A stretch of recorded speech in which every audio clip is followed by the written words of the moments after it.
Welcome to our social emotional engagement and learning, universal design for learning with emphasis on social emotional engagement. And this is a free webinar in partnership with OCALI and SEEKS. I'm Ron Rogers, And I'm Jen Townsend.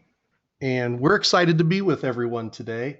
And just as a reminder, in case you haven't been with us before, a lot of times we'll try to either describe or tell you what's on the slide because a lot of our listeners are in their cars driving and they don't always get to look at the slides. So, we always try to cover the slides and the look of them and everything as we present.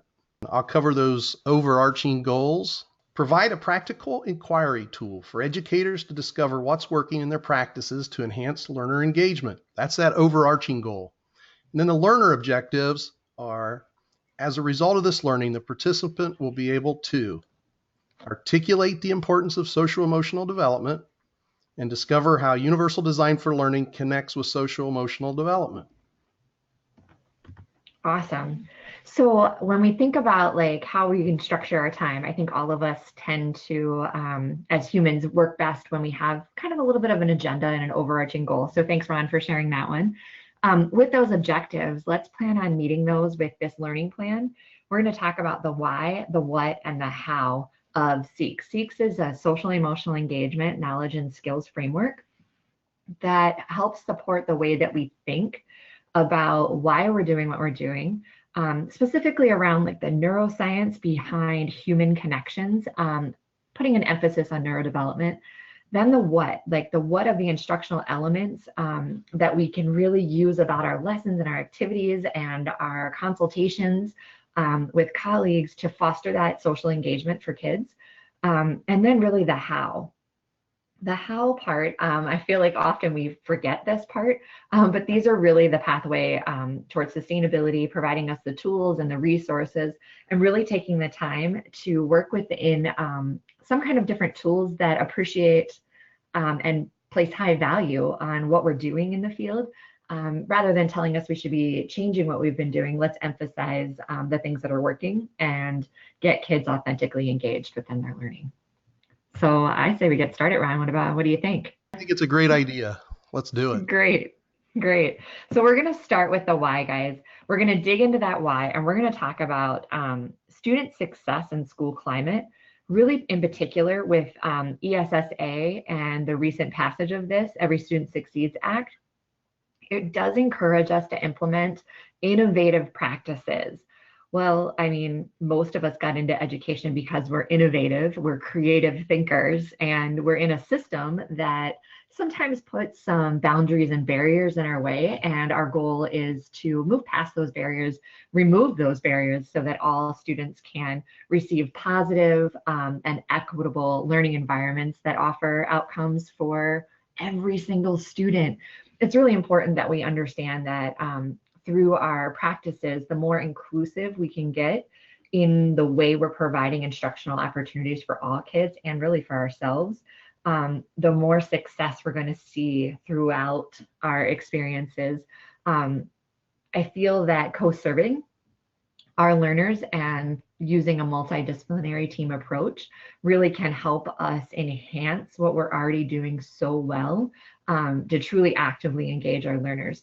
So it's important for us to start, though, with understanding why some kids may or may not be compelled to actively engage. So today I'm going to share with you guys a little bit about that social connection that provides the fuel for the human brain to grow.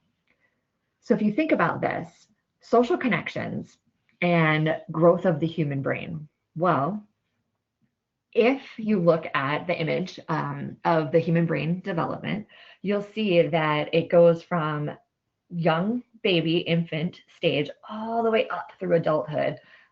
This is the trajectory, the arch of social emotional development and that neurodevelopment. And the way that we get to a colorful brain, as you can see in the image here, is through positive social connections. High quality social emotional connections are what fuel our brain to get bigger, to feel more confident, to want to explore and be creative and to be noticed. within our environments, not just at school, but in home and our communities as well. So how do we, as educators really, and as service providers, how do we support this growth? How can we support this growth? A graphic with images of social situations. Social orienting, a mother and infant looking at each other. Social linking, 4 kids looking at a book together. Social maintaining, 3 kids and an adult looking at a beaker together. At the bottom of the graphic is an arrow following the horizontal path of the text and images from above. The arrow is labeled in 3 places: falling in love with the social world, seeking out connections with words, and succeeding in a range of social settings. Well, here's kind of a interesting way that I've been able to start digging into it with some support from colleagues of mine in our collaborative work together. We really talk about this happens through social emotional connection, social emotional engagement. And it starts by falling in love with the social world. The first couple of months of life, we have this really cool reflex in our eye because of the strong contrast, the black and white contrast of the human eye. It really does create this beautiful opportunity for the young infant brain to crave this social connection. So you'll see that picture right there of social orienting. That's a mom and her baby really just getting that oxytocin and dopamine cocktail going off in the brain, and that's that fuel that starts to create the development within the brain. You saw how that the brain gets more colorful over time. So this happens genetically. This is something that we have a genetic predisposition for, and all of us are so different genetically that some of us have a stronger predisposition for these social connections than others.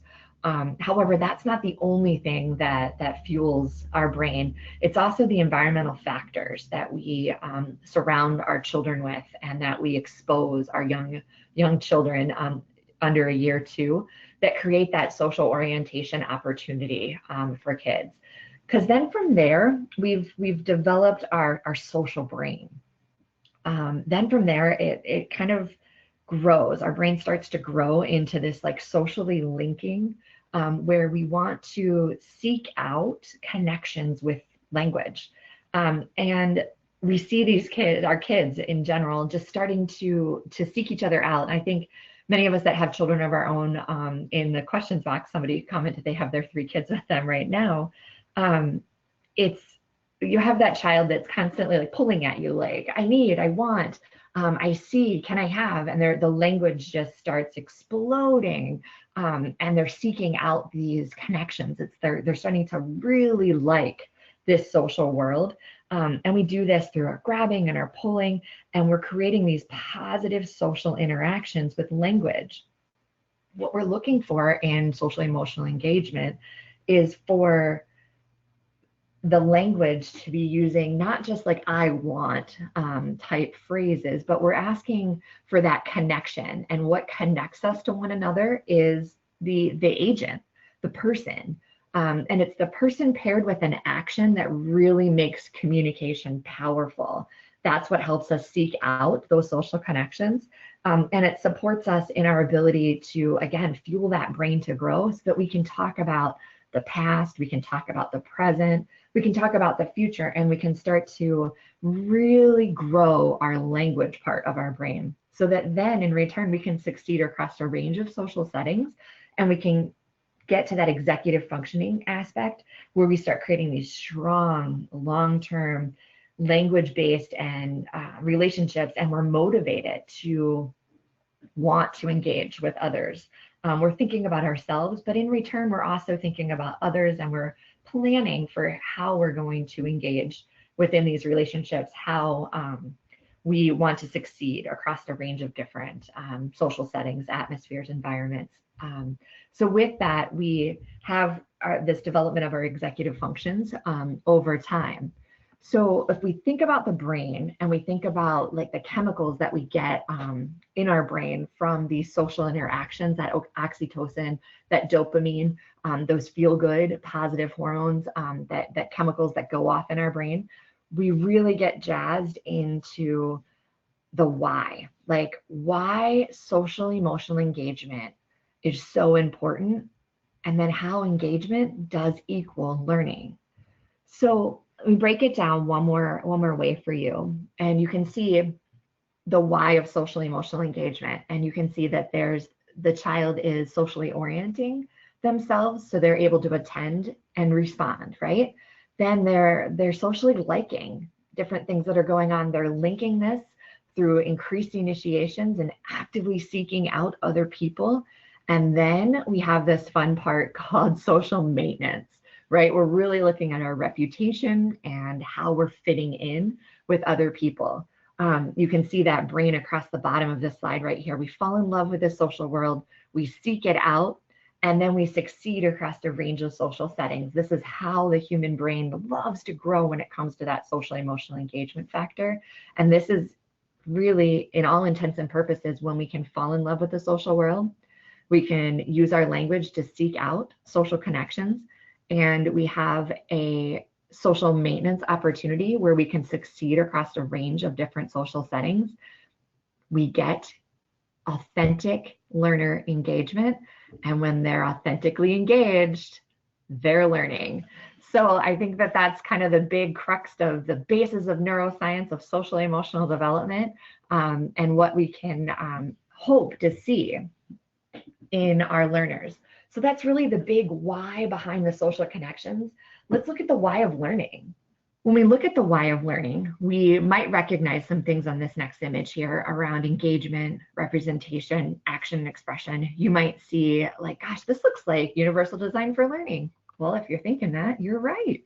When we consider the brain networks of learning, seeks social emotional engagement, knowledge, and skills, really does support educators to enhance this within all learners. Universal Design for Learning recently went back and looked at their guidelines, and they decided that, you know, the way that the guidelines are set up really does provide kids the opportunity to access, right? That's where the teacher does a lot of the work for the kids. They have access to the learning resources and materials. Then what we try to do is we start to build on that. We ask kids to start really digging into their own sustained effort and persistence, or really digging into expression and communication opportunities to build on this. Afterwards, we kind of lean kids into this thing called internalization. We want them to internalize what they have access to, and they're building their knowledge to become self-directed, self-motivated learners who can demonstrate comprehension through multiple different avenues, be it language, be it mathematics, be it regulation, be it social emotional wellness. We want them to become expert learners who are purposeful and motivated, resourceful and knowledgeable, and strategic and goal directed. Because right there, that's high quality of life predictors. When we have motivation, purpose, resources, and access to those with knowledge, we can connect our strategies and make these really great goals for ourselves as learners. And with that, that will take us into not just why we're doing this, but really lead us into what. What can we do to emphasize the neuroscience behind all of engagement in how we like to learn? The what. When we think about universal design for learning and we think about how it fosters those social connections for all children, and it does, it ties together so closely and so well. As you look at this diagram and you think about, engagement, engagement is so important. We want to be able to get that emotional hook to make a meaningful connection with the learner. And one teacher told me years and years and years ago, and I love to use it as an example, and other people now use it. And that is, we have to get the student's heart before we're going to catch their brain. So, we have to think about that. How are we going to develop that relationship and that engagement piece solidly before we can move on with educating the child? And then provide that information in multiple ways. We want to make sure that we provide the information in as many ways as we can, so that way they have the opportunity to be able to get to that information. And we need to remove those barriers so they can get to it. And that'll really lead to and foster that deeper comprehension in their learning, which is incredibly wonderful. And then, we need to encourage that expression. We want them to be able to tell us in some way, what they are learning. And to foster the learner's ability to show that and what they know means that we have to appreciate the different ways that they can do that and help them build different ways that they can foster that communication. Universal design for learning can foster those social connections for all children. And here, as we look at this slide, it basically has 3 boxes, an A, B, and a C, and they're different colors. And in this, they're pointing all to the center at all learners benefit. And in the engage box, it's very clear that engage encompasses positive and negative reactions to teachers, classmates, academics, and school. And it's presumed to create ties to an institution and influences willingness to do the work. Whenever I talk to teachers, they always say, boy, it's just hard to engage the kids today. They have so many things at home that just keep them so engaged that hook's getting harder to find all the time.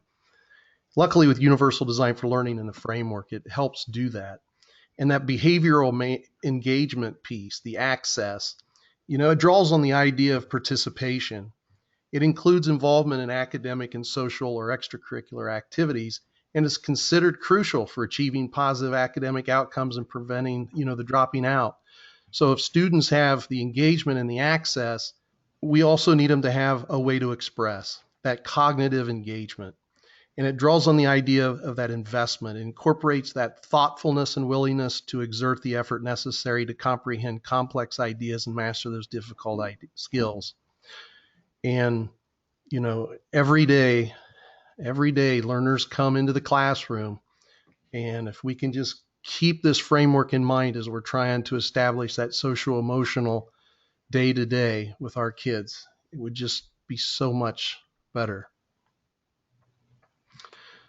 So Ron, if we think about that, what are the elements that get the learner there? I tend to like to make different memorable moments within presentations. So I'm going to ask you guys as participants, and I'm not going to know, Ron's not going to know if you decide to do this or not, but I'm going to ask you to go ahead and put your pinky ring finger up for me. Just go ahead and take your pinky finger, right? And just go ahead and hold that up right there. You're alone. A lot of you are alone. If you're not doing it, just try it, right? Okay. So you get that pinky ring finger up. You were just independent doing that. I gave you some prompts. I gave you some encouragement, but really if you decided to do it, you demonstrated independence. Now, what would that look like if I wanted to initiate something, right? Well, let's just go ahead and take that pinky ring finger and just point it straight out there as if you were going to point at something.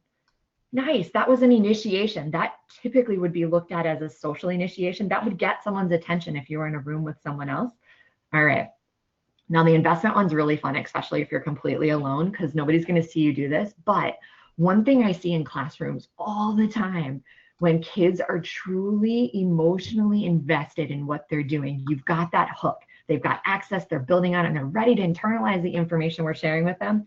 That pinky finger, it actually crunches into the fist, and then that fist comes down towards the hip, and it's like, yes, I love learning. So if you can think about that and you actually walked yourself through it, maybe I'll videotape myself and put it out there. But you're really looking at the independence, the initiation, and the emotional investment. Those are the elements that get a learner to the next level of authentic engagement. That has the socially emotional hook that we need to truly authentically engage kids. So I ask myself often, how am I supporting the children within my classroom? How am I supporting the learners in my environment to demonstrate independence, social initiation, and emotional investment? Because I know that the research tells us these are the elements that get kids there. All right, guys, so that's what. Now let's dig into how. We have about 9 minutes left with you, and we want to just share with you appreciative inquiry. It's a process that's used in a lot of business-based models. It's at the heart of appreciative inquiry is really creativity, and using positive-based inquiry to gain knowledge and information from other people so that they can have a conversation, share our values, and together we can create a collective vision on what we want to accomplish with kids and how we hope to get there. It really does focus in on the strengths of what's working and what we're already doing really well. It provides us with opportunities, and it gives us that big old piece of why we got into this work in the first place, because we believe there's potential in every learner. So how do educators create optimal experiences that are going to foster these opportunities? Well, it is through that access, engagement, and expression. And appreciative inquiry dives into these 4 Ds. It's called discover, dream, design, and deliver. So the SEEKS framework has the opportunity for you to engage in a coaching conversation. And a coaching conversation using these 4 Ds has quick little 6 steps. And in those 6 steps, you really have to leave a lot of your other thinking behind when it comes to getting feedback from colleagues and feedback about your own practices. And to do that, it's 6 steps, right? We all like to kind of check off the steps and check off the boxes. So with that, you start by just describing the process of appreciative inquiry. And that is really celebrating what could be, what's working about our practice, not trying to fix things, not trying to make it what it should be or what somebody else tells you it should be, but really appreciating what's working about your practice and working towards a common goal. Then you engage in the initial conversation. And that initial conversation is your platform as the educator to talk and say, here's how I socially, emotionally want to engage kids. Here's what I hope that it looks like. And if you follow the time limits within here, you got about 5 minutes. Like, when was the last time you had a 5-minute platform just to talk about what you wanted to do within the classroom and within the lesson? Because once you have that part of the conversation, it leads you into being able to discuss and record what's working. So you do this through either video analysis or classroom observations. Then you select questions that you're like, oh man, this is what I want to talk about, right? This is where I want to go. From there, you get to have this really fun dream about what's possible. If nothing was a barrier and you had access to everything, just dream. Appreciative inquiry is all about the dreaming process. Because if you allow your brain to dream, you allow yourself to have kind of those positive thoughts about the work we can do. The last step is identifying a plan of action. You can land somewhere really creative and do some really awesome things without feeling the pressure of the system coming down on you. So SEEKS does provide you with that quick reference, case study coaching and mentorship based model that does give you that option of not inviting the expert in to have the conversation with you, rather picking a trusted colleague and saying, hey, let's kind of engage in a positive social, emotional engagement conversation with one another so that we can grow and learn together. So if you look at the next 2 slides that Ron's going to show us here, you'll see this is kind of our framework for thinking. If you want to dig into this and you're like, oh, social emotional engagement, I'm all about it. It's exactly what I want to do.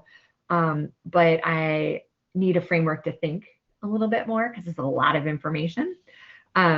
This is a framework for you. You can access it at seeks.com. And it has some quick reference tools, or you can reach out to Ron or I and we can direct you with that information. So again, tools and resources for how this work could look within your learning experiences, within your consultation models that you're using, or within your leadership development. I know a lot of our leaders are being asked to engage in meaningful conversations with educators in the field. So this could be a template that you could use for those conversations. Social emotional engagement - knowledge and skills, SEE-KS. Essential Universal Design for Learning Supports, coaching form. All right, guys. So I want us to consider just a quick question here. Consider, how will you appreciate someone's social emotional learning difference in your own work? Ron and I have shared with you a handful of different slides. You have kind of that falling in love, seeking out social connections with language and succeeding across a range of settings. You have the fuel for the brain to grow, social development. You have universal design for learning, and you have those 3I elements. So just think about for a second, how will you appreciate someone's social and emotional learning difference in your work? What will you do? While they're thinking about that, there is a question in the box, Jen, that says, has this been used for ESL students? Interested in how this would work with ELL students. Yeah, we've used it. I do a lot of collaboration with my ESL and my ELL coaches and coordinators, and they use this information to really talk about some of those cultural components of that falling in love with the social world. When you have a language difference and you have that barrier in there, there's a lot that can be communicated without verbal language. So it's really important that we value those social connections. Helping individuals be able to identify the agent, the person in the conversations.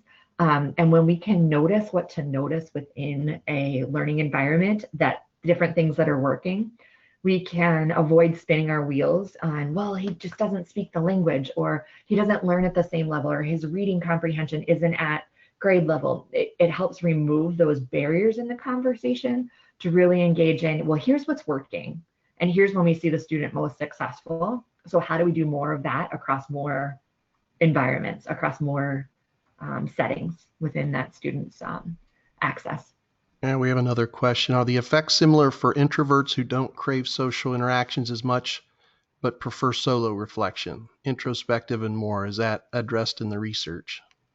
The research does talk about the introverted brain. It does still get the same social connections. It just likes to be noticed differently. It might not like to be noticed in an extroverted way of I like.